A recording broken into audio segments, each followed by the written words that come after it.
Sierra everyone, आपकी series चल रही है कई एक साथ। बताता हूँ, एक तो ग्रामर की सीरीज चल रही है कौन सा है 101, और एक चल रही है आपकी वोकैब की सीरीज निचोड़ करके, इसमें वोकैबलरी के सारे कॉन्सेप्ट करा देंगे।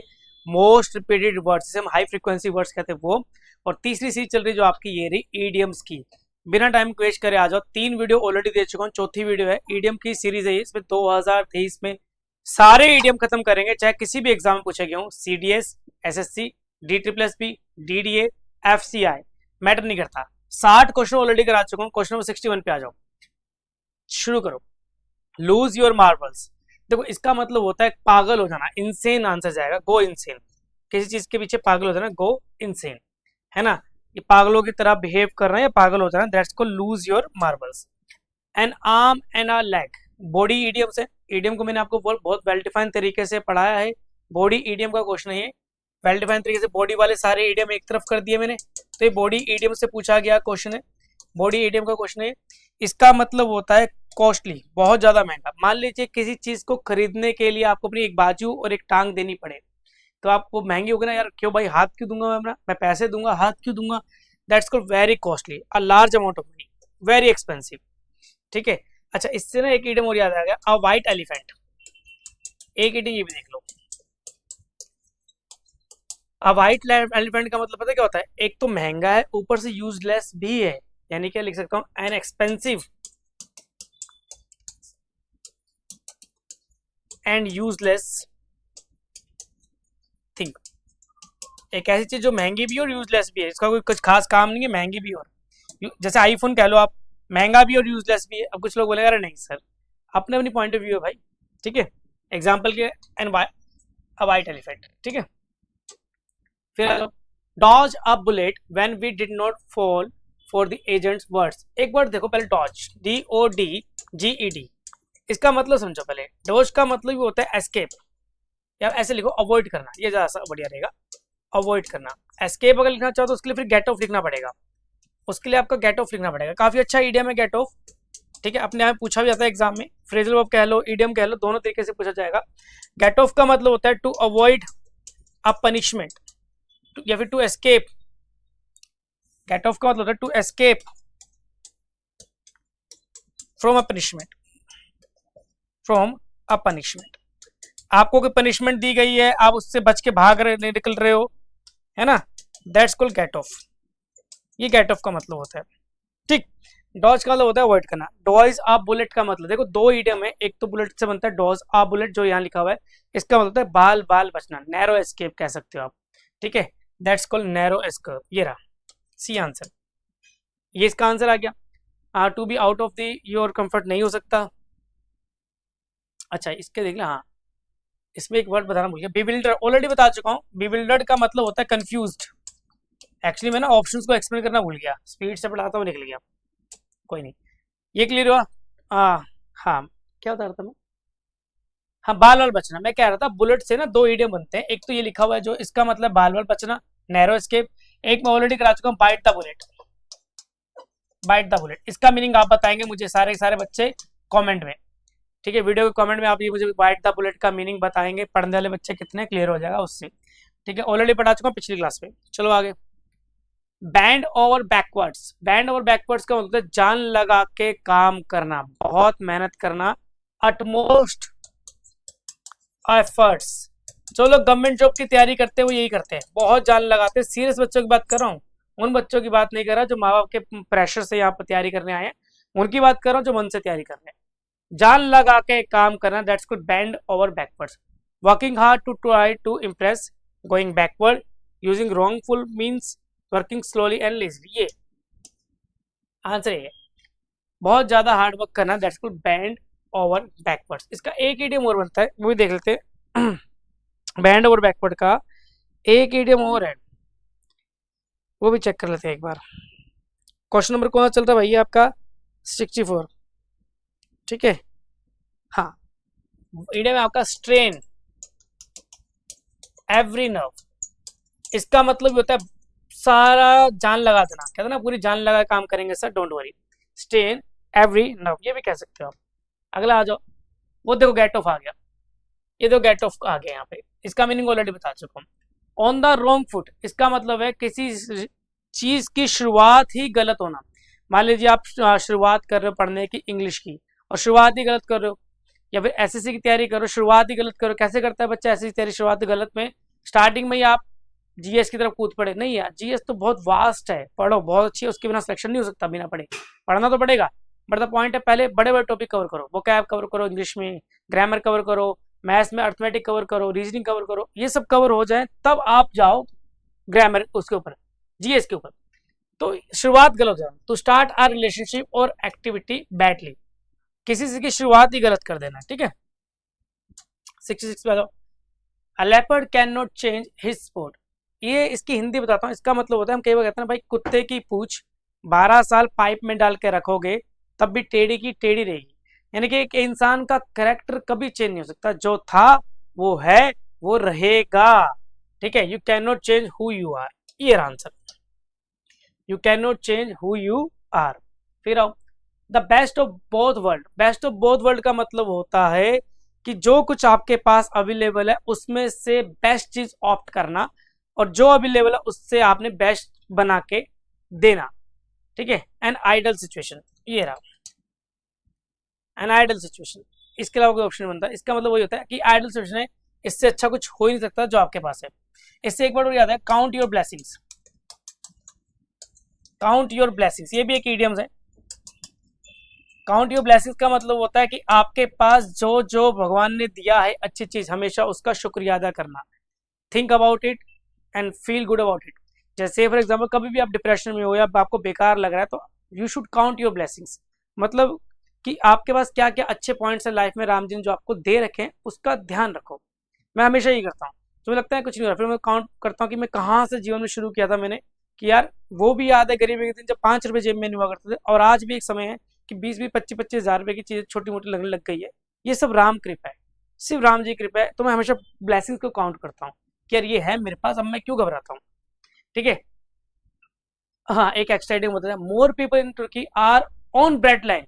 ब्रेड लाइन, ब्रेड लाइन का मतलब होता है, इसका मतलब ऑन द ब्रेड लाइन का मतलब होता है बहुत ही गरीब, वेरी पुअर। एक्चुअली एग्जाम में वर्ड आता है पॉपर, ज्यादातर लिख लो पॉपर वर्ड भी, इसका मतलब होता है वेरी गरीब। हाँ वेरी गरीब बोल रहा हूँ, वेरी पुअर, बहुत गरीब होना, that's called on the bread line. ठीक है, वेरी पुअर।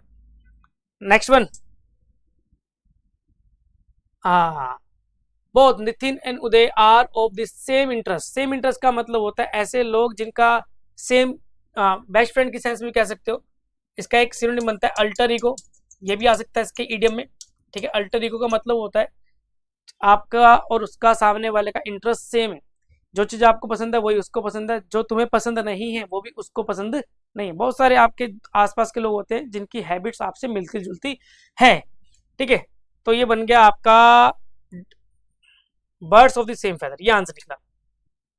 ठीक है, birds of the same feather. अब बाकी इडियम समझना शुरू करो। अंडर द वेदर का मतलब क्या होता है? देखो दो इडियम होते हैं, एक तो अंडर द वेदर जो लिखा हुआ है इसका मतलब होता है इल, यानी कि बीमार। ठीक है, और एक होता है अंडर द सन, ये भी आजकल पूछा गया है, 2024 में भी आता है क्वेश्चन ये। अंडर द सन का मतलब होता है ऑन अर्थ, अर्थ पे होना। ठीक है, on earth.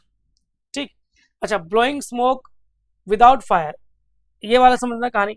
Blowing smoke without fire का मतलब होता है मेरे भाई, कहते हैं कि जहां आग कहते हैं धुआं वहीं से उठता है जहां आग लगी होती है। यानी कि किसी चीज का रूमर फैल रहा है तो कुछ तो सच्चाई होगी, रूमर फैल रहा है कुछ हो, 1% तो सच्चाई हो सकती है, that's called blowing smoke without fire. ठीक है, इसके बाकी इडियम देख लेते एक बार। क्वेश्चन नंबर 69 है ना, लिख कर लाया था मैं इसके इडियम। इसका एक इडियम बनता है नो स्मोक विदाउट फायर, एक ये बनता है, सेम है मतलब नो स्मोक विदाउट फायर, एक ये भी कह सकते हो। एक इडियम बनता है इसका where there is smoke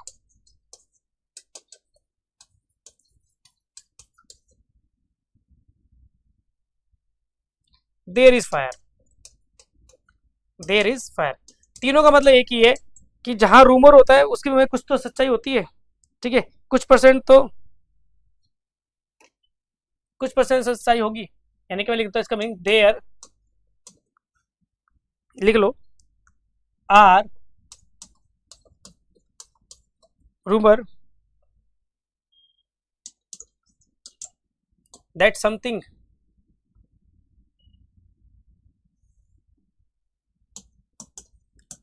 is true, it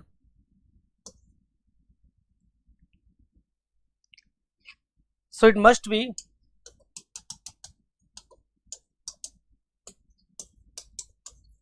partially true। ये शब्दों में लिख दिया मैंने, इतना याद टफ लिखने की आवश्यकता नहीं है, फिर भी समझने के लिए लिख लो, ठीक है। क्या मतलब है, लास्ट वीडियो आपका डिफरेंट कैटल, हाँ ये different kettles of fish. Different cattle of fish का मतलब है ऐसे लोग जिनका व्यवहार बिल्कुल अलग है। जैसे मैं, मेरी बात मान लो, एक मैं खड़ा हूँ, एक कोई और बंदा मान लो, एक बंदा ये है और एक मैं हो गया, यहाँ एक पेन मेरे पास, ये दो, इन दोनों का अगर मैं कहता हूँ डिफरेंट कैटल है इसका, तो दोनों का जो बिहेवियर है बिल्कुल अलग है। मान लो ये नॉनवेज खाते हैं, ये बिल्कुल नहीं खाता, ये लड़ाई झगड़े करता है, ये बिल्कुल नहीं करता, ठीक है, ये अधर्मी है, सारे गलत काम करते हैं, ये राम भक्त है, तो ये डिफरेंट कैटल हो गए, यानी कि डिफरेंट बिहेवियर, ठीक है, different behaviour, a person of different behaviour, पूरा लिख लो, अ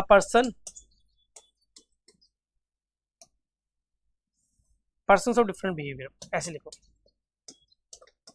पर्सन्स ऑफ डिफरेंट बिहेवियर, ये लिखो ऐसे, ठीक है। बिल्कुल अलग है, दोनों का आपस में कोई लेना देना ही नहीं है, ठीक है। क्वेश्चन नंबर 69 पे उतार लेना हाथ की हाथ भाई, समझने के बाद इसके नोट्स लेना। लेफ्ट आउट, लेफ्ट आउट का मतलब इन द कोल्ड छोड़ दो, लेफ्ट आउट का मतलब ही होता है इग्नोर, बात ही खत्म। लेफ्ट आउट का मतलब होता है इग्नोर, किसी को इग्नोर करना। कहाँ गया आंसर, ये रहा टू बी इग्नोर्ड। ये जो बाद में लिख रहा है इन द कोल्ड, इसकी आवश्यकता ही नहीं है।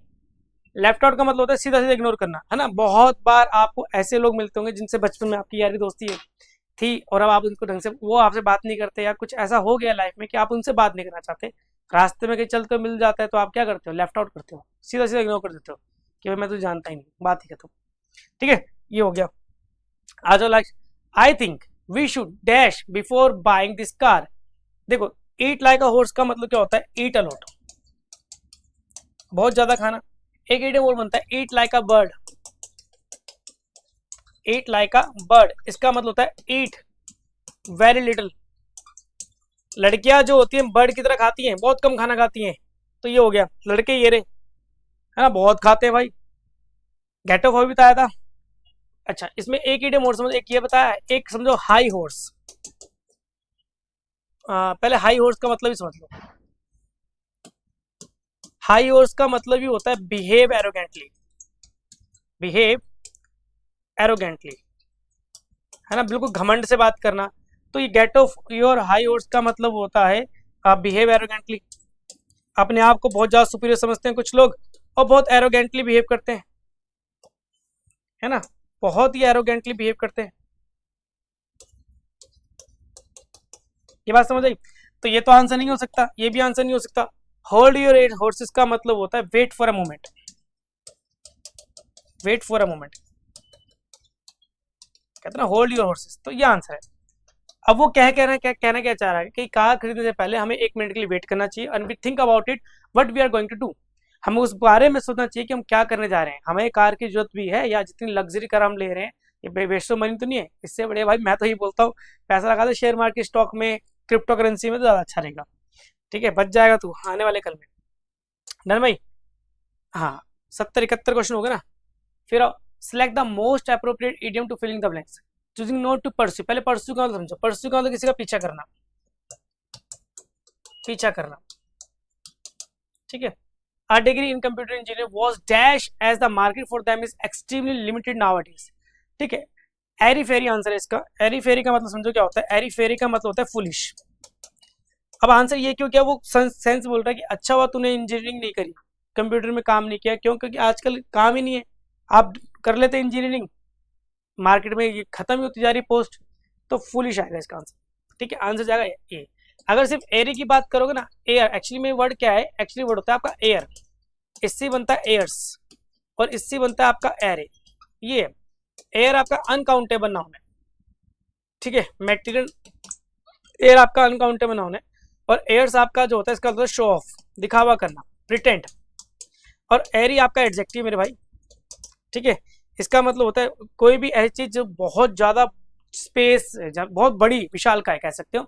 मान लो एक बिल्डिंग है, वो अगर आपने कह दिया अ बिल्डिंग इज एरी, इसका मतलब हो गया वो बिल्डिंग बहुत बड़ी है, बहुत ही ज़्यादा स्पेस है उस बिल्डिंग के अंदर, स्पेसफुल है ना, full of space, full of space building के इस्तेमाल करते हैं। ठीक है। An elevator pitch, an elevator pitch का मतलब होता है अ ब्रीफ स्पीच, एक ऐसी स्पीच जो बहुत ही छोटी स्पीच दी आपने सामने वालों को समझाने के लिए, that's called an elevator speech. समझना बना कैसे है। एलिवेटर का मतलब होता है लिफ्ट, वो लिफ्ट में जाते हैं। मैं कह रहा हूँ आपको फर्स्ट फ्लोर से फोर्थ फ्लोर पे जाने में एक लिफ्ट में कितना टाइम लगेगा, मुश्किल मुश्किल एक 30 सेकंड 40 सेकंड। 15 फ्लोर पे जाओगे तो 1 मिनट 1.5 मिनट, तो उस 1 या 1.5 मिनट में आपने पूरी स्पीच समझा दी सामने वाले को, that's called an elevator speech, यानी कि अ ब्रीफ स्पीच, छोटी सी स्पीच। अब ब्लेसिंग इन डिस्गाइज ऑलरेडी समझा चुका हूं, आप लोग कमेंट में इसका आंसर दोगे मुझे क्या है। ठीक है।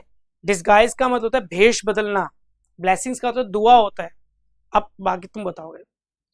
अ कट अबव, ठीक है, अ कट अबव, ये वाला रह गया, लास्ट वर्ड है मेरे पास, चलो चेक कर लेते हैं उसको एक बार। कहाँ गया भाई,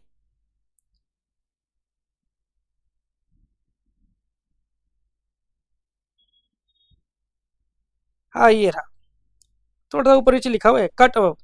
कट अबव का मतलब होता है better than someone, better than someone. जैसे Virat Kohli is cut above, मतलब इसका मतलब बेटर देन किससे, कोई भी और प्लेयर से कंपेयर करो जो उससे कम अच्छा खेलता हो, जो भी आपको लगे। मैं तो बोलूंगा तो फिर आप बोलोगे सर अरे नहीं सर, तो बेटर देन समथिंग है someone, better than someone, better than someone. अच्छा एस बी जो मैं लिखता हूँ ना, एस बी ये शॉर्ट फॉर्म होती है समवन की, एस टी एच जो लिखता हूँ ये शॉर्ट फॉर्म होती है समथिंग की। याद रखना भाई, ये शॉर्ट फॉर्म इस्तेमाल करता हूँ मैं हमेशा। ठीक है, समथिंग की शॉर्ट फॉर्म है और ये समवन की शॉर्ट फॉर्म है, इनका ध्यान रखना हमेशा, है ना, ये शॉर्ट फॉर्म्स होती हैं। ठीक है भाई। हाँ, अगले पे आ जाओ। इन वेन, इन वेन का मतलब होता है सब कुछ खराब हो जाना, वेस्ट हो जाना, ठीक है, खत्म हो जाना, वेस्ट, ठीक है, खराब हो जाना। अब सेंटेंस को एक पढ़ लेते हैं। All my efforts went in when, अब देखो वेंट लगा हुआ है, उसकी आवश्यकता भी नहीं है, इन वेन का मतलब ये होता है, लेकिन पूरा इडियम बनता है गो इन वेन, पूरा इडियम ये बनता है, चाहे एग्जाम में गो इन वेन लिखा आ जाए या इन वेन लिखा आ जाए, एक ही बात है, दोनों का मतलब होता है किसी चीज का खत्म हो जाना, कि बहुत टाइम से आप कोई काम कर रहे हो फिर वो एकदम से खत्म हो गई है, अब आपको जीरो से फिर से शुरू करना पड़ेगा। जैसे एसएससी का एग्जाम देने वाले बच्चे, टीयर 1 क्लियर हुआ, टीयर 2 क्लियर हुआ, लेकिन फाइनल लिस्ट में नाम नहीं हुआ, तो बच्चा फिर से तैयारी करेगा, फिर जीरो शुरू करेगा, फिर टीयर 1 देगा, तो वो क्या हो गया सारा इन वेन, यानी कि कहाँ गया, back to the square one. ये आंसर है, ऑलरेडी बता चुका हूँ, पिछली वीडियोस देखोगे तो मिल जाएगा। दोनों का मतलब है कि फिर जीरो से शुरू करना, जब ऑलरेडी आप किसी काम को बहुत अच्छे से काफी अच्छे लेवल तक उसमें पहुंच चुके हो। सेवंथ हेवन का मतलब होता है very happy, extremely happy, bliss कहते हैं इसे आप, एक्सट्रीमली हैप्पी, ठीक है, एक्सट्रीमली हैप्पी।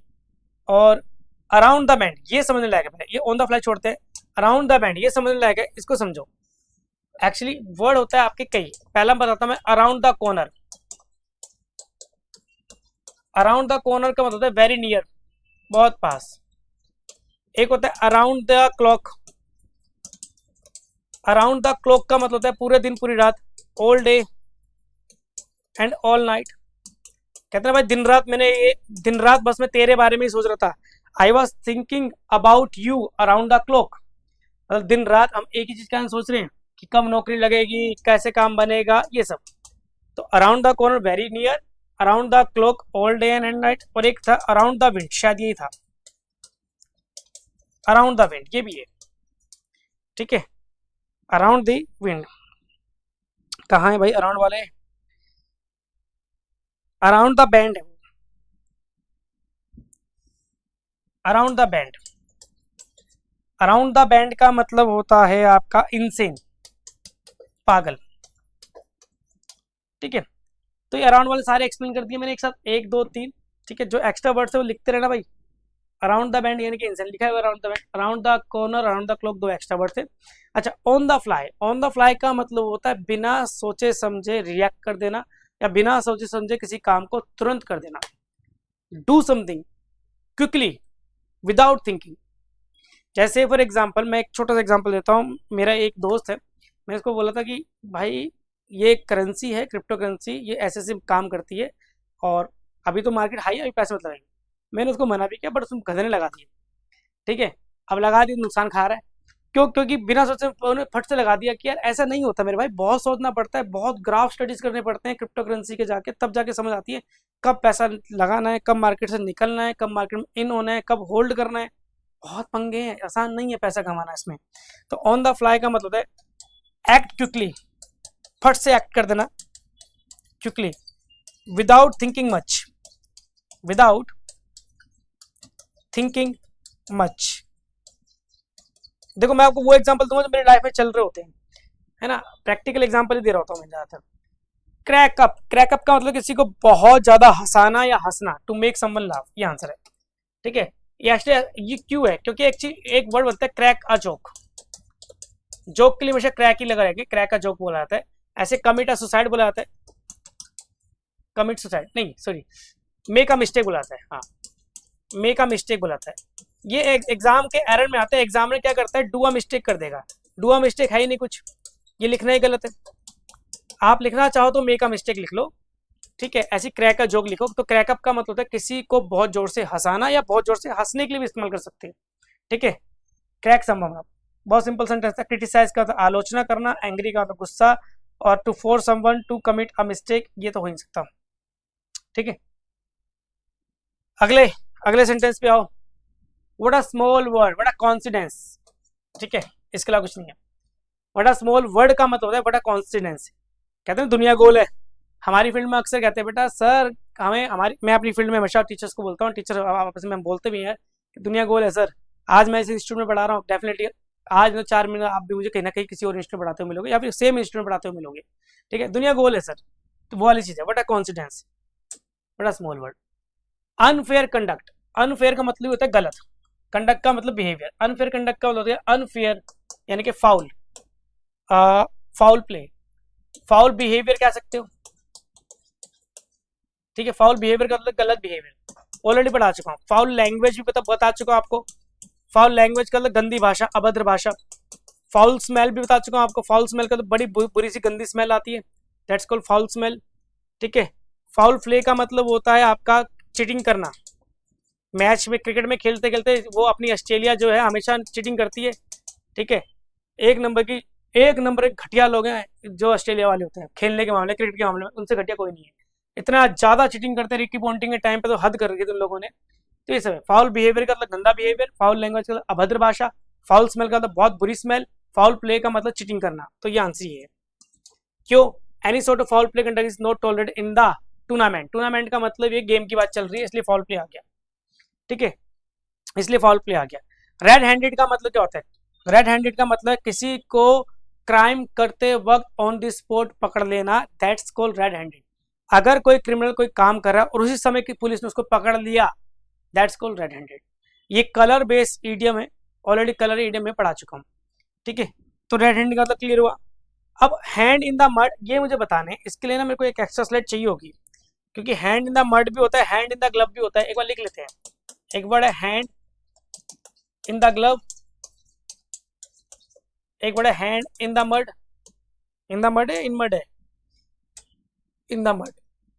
ठीक है, एक है हैंड इन, चलो पहले हैंड इन द ग्लव्स लिख लो। Very close relationship, very close relationship, जो एक भाई का दूसरे भाई से होता है ना। हमारे राम जी भरत जी बहुत हैंड इन द ग्लव थे। हैंड इन द मड, एक हैंड वाला एक और होना चाहिए यार, 3 थे मेरे ख्याल से। हाँ मैं कह रहा हूँ 3 थे। ठीक है, एक और हैंड इन हैंड होता है, ये भी लिख लो। एक होता है hand in hand, two things which are closely connected, दो ऐसी चीज जो एक दूसरे से क्लोजली जुड़ी हुई है। ठीक है, पहले हैंड इन द ग्लव का मतलब समझ आ गया, वेरी क्लोज रिलेशनशिप, जैसे भरत जी का भगवान भरत का भगवान राम का था, हैंड इन ग्लव थे। ठीक है, हैंड इन हैंड का मतलब दो चीजें जिनका आपस में बड़ा क्लोज कनेक्शन है, जैसे हमारी इंग्लिश में है नाउन और डिटर्मिनर। जो बच्चे को नाउन नहीं आता वो डिटर्मिनर कभी नहीं पढ़ सकता, डिटर्मिनर समझ ही नहीं आएंगे। जिसको डिटर्मिनर समझना है पहले नाउन समझना पड़ेगा। ठीक है, वो चीज है, that's called hand in hand. और एक है हैंड इन द मड का मतलब very old fashion person, old fashion person, and old fashion person. एक ऐसा पर्सन जो बड़ा ओल्ड फैशन है ना, दैट्स कॉल्ड ये सारे, ठीक है। अच्छा, स्ट्रॉ का मतलब भी समझ लो एक बार, पहले वर्ड स्ट्रॉ समझ लो। स्ट्रॉ का मतलब होता है सूखी घास, ठीक है। इसका मतलब क्या होता है? सूखी घास। घास कैसे लिखेंगे? घास, शायद ये लिखेंगे घास को, सूखी घास, ठीक है। अब स्ट्रॉ इन द आई को बाद में बताऊंगा, पहले स्ट्रॉ वाले इडियम देख लो। एक वर्ड होता है अ मैन ऑफ स्ट्रॉ,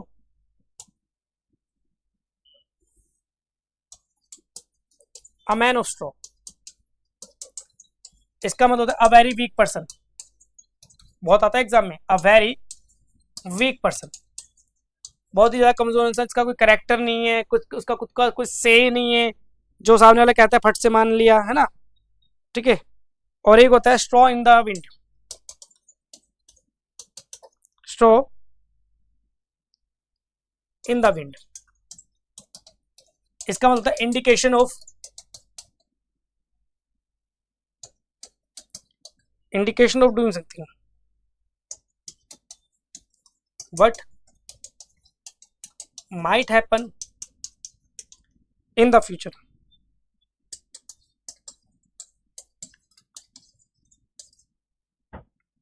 ठीक है। अब देखो, अ मैन ऑफ स्ट्रॉ का कमजोर इंसान, स्ट्रॉ इन द विंड का मतलब होता है इंडिकेशन होती है, किसी को इंडिकेट करना कि फ्यूचर में ये काम हो सकता है, उसको पहले से आप अवेयर कर रहे हो, that's called straw in the wind, ठीक है। एक चीज हो रहा है यहाँ पे, स्ट्रॉ इन द आई, ये बड़ा अजीब सा इडियम है, इसको समझाता हूँ। स्ट्रॉ इन द आई का मतलब होता है एक ऐसा इंसान जो अपनी गलतियां देखता नहीं, दूसरी गलतियां देखता रहता है, that's called straw in the eye. अपनी गलतियां देखता नहीं है वो, दूसरी गलतियां देखता रहता है। इतनी बात समझ आ रही है? ऐसे आपको हजारों लोग मिलेंगे, ठीक है। That's called straw in the eyes, कहते हैं ना वो, इसकी बड़ी प्यारी सी एक लाइन है, वो लड़की का नाम मुझे याद नहीं, बिग बॉस के अंदर आई थी, आजकल बहुत चल रही है ना, हर गाने में आती है वो लड़की, ठीक है। सिद्धार्थ के साथ थी वो लड़की का नाम, क्या है नाम याद नहीं आ रहा, जो भी लड़ा है। अभी इसका एक नया गाना भी है मस्त कलंदर टाइप का, उसने एक डायलॉग मारा था, डायलॉग ये है, साडा कुत्ता कुत्ता तुम्हारा कुत्ता टॉमी, ऐसे कुछ था। हाँ, साडा कुत्ता कुत्ता तुम्हारा कुत्ता टॉमी, कि यार हमारे कुत्ते को तुम कुत्ता बोल देते हो, तुम्हारे कुत्ते को हम कुत्ता बोलेंगे तो तुम बुरा मान जाओगे, उसको हम टॉमी बोलेंगे, ये क्या बात है? मतलब अपनी गलती नहीं दिखती, हमारी गलती तुम्हें दिखती है, that's called straw in the eye, ठीक है। आगे आ जाओ, 77, ये देखो ईडियम है, एज किन एज बटर। एज किन एज बटर का मतलब होता है, बटर का मतलब होता है वेरी कीन। कीन का मतलब समझ लो, कीन का मतलब होता है एंथुसियास्टिक, जोशीला। दो तरह से इसको इस्तेमाल करते हैं, एक तो इसका होता है ईगर, यानी कि जिज्ञासु, और एक इसको एनर्जेटिक की सेंस में भी इस्तेमाल कर सकते हो, जिज्ञासु और जोशीला, जोशीला किसी भी सेंस में इस्तेमाल कर सकते हो। इसका एक ही आंसर बनेगा, ईडियम का आंसर ईडियम में दिया है, ठीक है। एज किन एज भी ये कोई ईडियम है ही नहीं, एज किन एज सोल्ड ये भी कोई ईडियम नहीं है, एज किन एज शुगर ये भी कोई ईडियम नहीं है, ठीक है। जैसे मैं आपको एक वो बोलूँ, कैट्स एंड डॉग्स, ये ईडियम है, इसको बनाने के लिए आपने कैट और डॉग शब्द का इस्तेमाल किया, दोनों का मतलब होता है, तब जाके एक ईडियम बनेगा। इसका मतलब कैट्स एंड डॉग्स का मतलब अलॉट, किसी भी चीज का बहुत अधिक मात्रा में होना, लिख लो। कैट्स एंड डॉग्स बहुत ही फेमस ईडियम है, कैट्स एंड डॉग्स बहुत ही फेमस ईडियम है, इसका मतलब होता है अलॉट, किसी भी चीज का बहुत अधिक मात्रा में होना। अब मुद्दा क्या समझाना चाह रहा हूँ? मुद्दा ये समझाना चाह रहा हूँ कि ईडियम को बनाने के लिए आपने डॉग शब्द का इस्तेमाल किया। अगर बोलूँ कैट्स एंड कैमल्स, ये तो कोई ईडियम नहीं है, कैट्स एंड लायंस ये भी कोई ईडियम नहीं है, डॉग्स एंड लायंस ये भी कोई ईडियम नहीं है। तो ऐसे ये तीनों, ये एक दो तीन, ये तीनों कोई ईडियम है ही नहीं मेरे भाई, ईडियम एक ही है। एज किन एज मस्टर्ड बोल लो या एज किन एज बटर बोल लो, तीनों को, दोनों का मतलब एक ही है, बहुत ही ज्यादा जोशीला इंसान और जिज्ञासु इंसान, ऐसा इंसान जो किसी चीज को जानने की बड़ी जिज्ञासा रहती है, ठीक है। नेक्स्ट पे आओ, ठीक है। ही रियली स्टिंक्स, स्टिंक्स का मतलब बदबू मारना, बदबू, बदबू, पता नहीं कैसे लिखेंगे।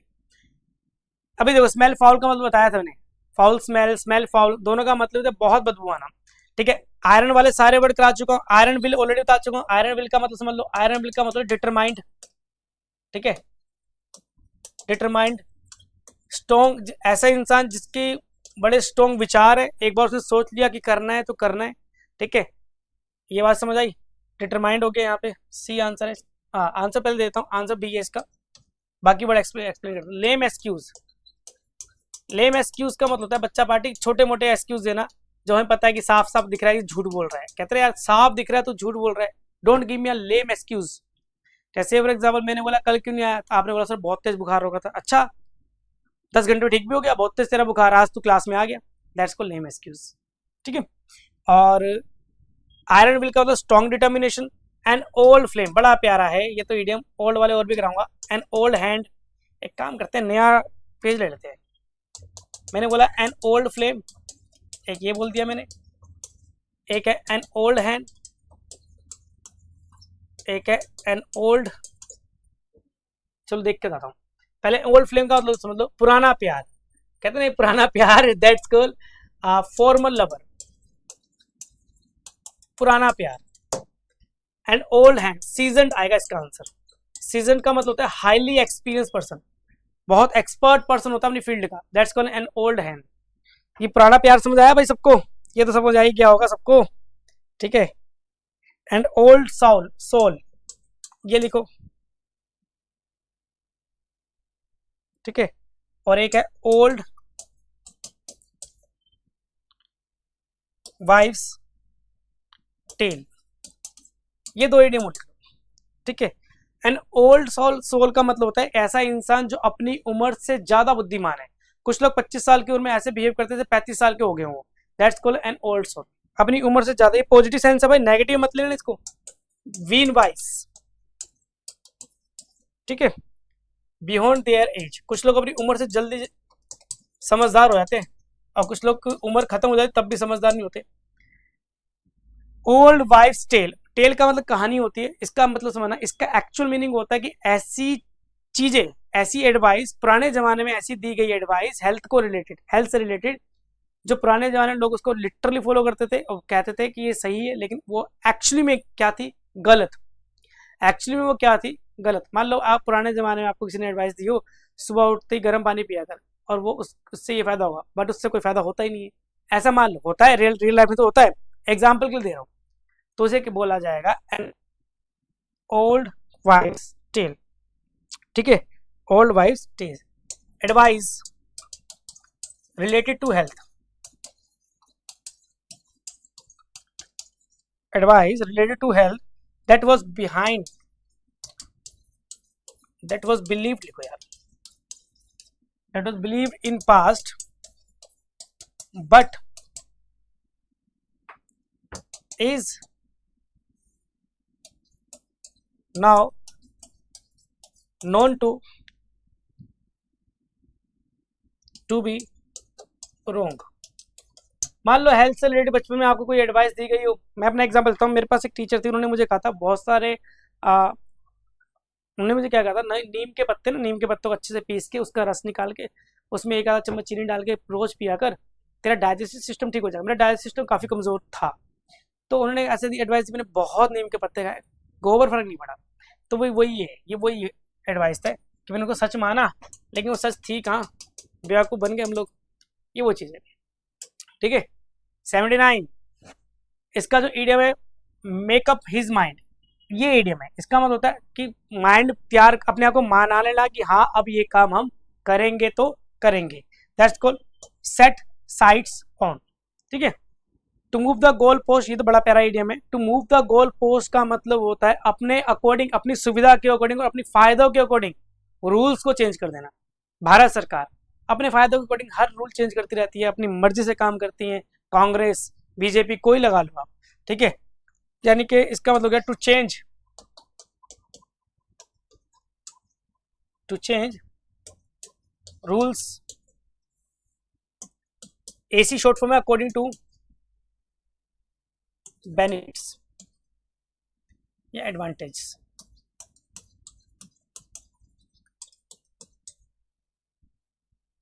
According to once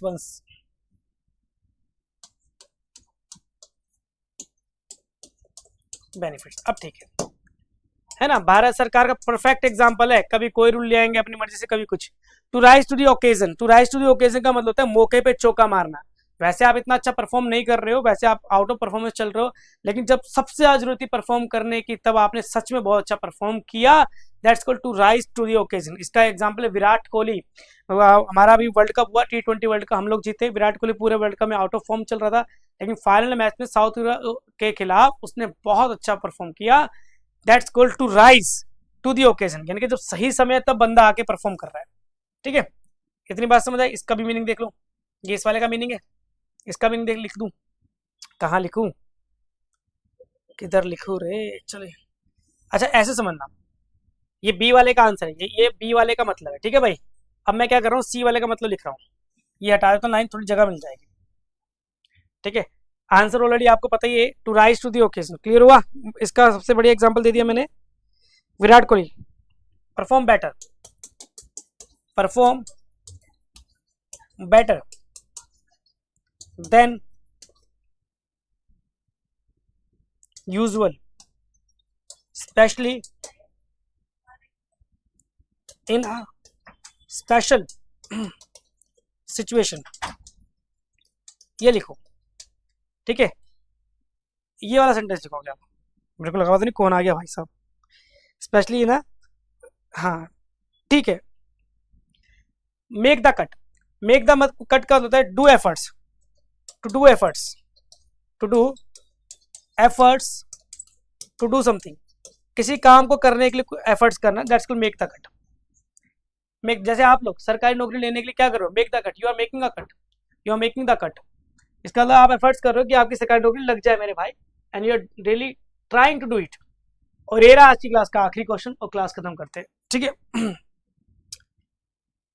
I was going to mention it, ठीक है, but it slip by my mind, change by my mind, bring to my mind. Bring to mind पहले समझ लो, ये ब्रॉड जो लिखा है, ये ब्रॉड पहले समझ लो। ब्रिंग एक वर्ड है, इसकी सेकंड और थर्ड फॉर्म ये B1 होती है, इसकी सेकंड फॉर्म होती है ब्रॉड, थर्ड फॉर्म भी ब्रॉड होती है सर, पहले तो ये समझो। Brought to mind, bring to mind का मतलब याद दिलाना, कहते हैं भाई याद दिला दियो, कल ये काम करना है मुझे, याद दिलाना। जैसे मेरे घर वाले मुझे रोज याद दिलाते हैं कि भाई लंच ऑर्डर कर दे अपना, मैं भूल जाता हूँ, वो ब्रिंग टू माइंड, मुझे याद दिलाते हैं। चेंज माई माइंड, अपना मन बदल लेना, क्या मेरा, अब तो मेरा मन बदल दिया, अब मैं ये नहीं करूंगा। जैसे फॉर एग्जांपल मैंने अपना माइंड चेंज कर लिया है कि अब मैं ये वाला काम नहीं करूंगा, अब मैं कुछ और करूंगा, I have change my mind, ठीक है। मन बदल लेना, ठीक है, मन बदल लेना। भाई को हिंदी अपने आप लिखना यार, हिंदी मेरी गलत हो सकती है। स्लिप बाय माइंड, कहते ये आंसर है। स्लिप बाय माइंड का अचानक से भूल जाना, क्या यार आपने मुझे कोई काम दिया, ठीक है, आपने अपने दोस्त को कोई काम दिया, भाई बहुत अर्जेंट काम है, ये कर दिया, और आप उसके दिमाग से निकल गया, स्लिप बाय हिज माइंड, कि यार दिमाग से निकल गया यार, क्या बताऊं। बोर, ये वर्ड समझो पहले एक बार, ये भी समझ लो। एक्चुअली में वर्ड है आपका बियर, ये फर्स्ट फॉर्म है, बोर ये सेकंड फॉर्म है, बोन ये थर्ड फॉर्म है, ठीक है। एक तो ये होता है, और एक वर्ड होता है बियर, बोर, बोन, एक ही होता है, बिना ई के साथ। वैसे पढ़ाऊंगा फाइनाइट वर्ब के अंदर, फिर भी समझ लो एक बार दोबारा, ठीक है। ये जो ई वाला होता है ना, इसका मतलब है टॉलरेट करना, सहन करना, ठीक है, और इसका मतलब है टू टेक बर्थ, ठीक है, हाँ टू टेक बर्थ, जन्म लेना, टू टेक बर्थ। इसके वैसे कई और मीनिंग भी होते हैं, बट अभी के लिए इतना काम है। बोर इन माइंड का मतलब है किसी चीज को ये हो गया याद दिलाना, ये मतलब bore in mind, bear in mind, याद रखना, किसी चीज को याद रखना। आपने मुझे बोला, मान लीजिए मैं आपका बड़ा भाई, और आपने मुझे बोला भाई आज शाम को आते हुए मेरे लिए एप्पल्स लिया ना, मैंने कहा पक्का मैं याद रखूंगा, मैं ले आऊंगा, I will beer in my mind, मैं याद रखूंगा। और मैंने लाया, मैं वो यार दिमाग से फिसल गया, स्लिप बाय माई माइंड, ठीक है। फिर आप बोलोगे भाई आपको याद भी दिलाया था, I bring to your mind, मैंने आपको याद भी दिलाया था। फिर मैंने कहा नहीं यार, मैंने अपना माइंड चेंज कर लिया, आई चेंज माई माइंड, इसलिए मैं तेरे एप्पल्स नहीं लाया, मैं तेरे पाइन एप्पल ले आया। तो ये सारे कैसे भी इस्तेमाल कर सकते हो, डिपेंड ऑन द कंडीशन। चलो यही रोकते हैं, बाकी नेक्स्ट क्लास में कंटिन्यू करेंगे, आज के लिए इतना काफी है, ठीक है। अगले 2023 के सारे ईडीएम खत्म करेंगे धीरे धीरे, लेकिन पढ़ाऊंगा ऐसी जैसे पढ़ा रहा हूँ डिटेल से। नेक्स्ट क्लास में कब करते कंटिन्यू, जय सिया राम।